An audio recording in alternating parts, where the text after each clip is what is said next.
Hello guys, আজকে আমরা আসছি চা বাগানে। তো চা বাগানে, এই চা বাগানটা কোথাকার?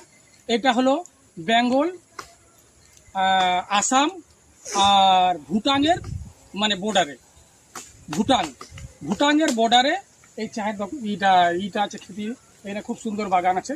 আমি আসাম থেকে ওই ভুটানের বর্ডারে আসছি, সেইখানে এই চায়ের বাগানে আসে এই ভিডিওটা করলাম। আর আপনাদেরকে দেখাবো চায়ের বাগান কত সুন্দর আছে দেখতে। আমি জীবনে কোনোদিন দেখিনি, আজকে আমি দেখলাম যে চায়ের মানে গাছ কেমন থাকে, চায়ের বাগান কেমন থাকে।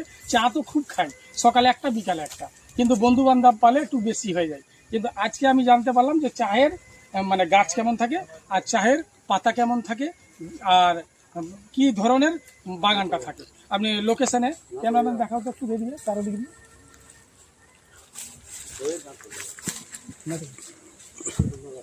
খুব ভালো লাগছে আমাকে এই চায়ের বাগানে, মানে আসে খুব ভালো লাগলো।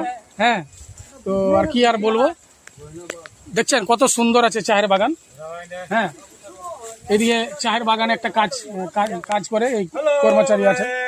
হ্যাঁ, এই যে দেখেন খুব সুন্দর, খুব সুন্দর দেখছেন চা পাতার বাগান। আমার খুব শখ ছিল যে আমি চা পাতার বাগানে যাব, একটা ভিডিও বানাবো।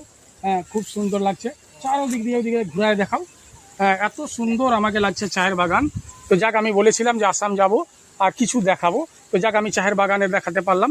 আরও বিভিন্ন রকম কয়েকটা ভিডিও করেছি, অবশ্যই আপনারা ওইটাও দেখতে পাবেন।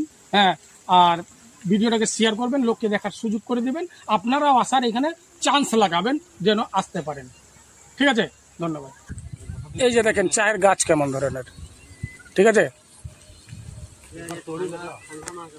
এই যে চায়ের গাছ, এটা খুব সুন্দর দেখতে পাচ্ছেন।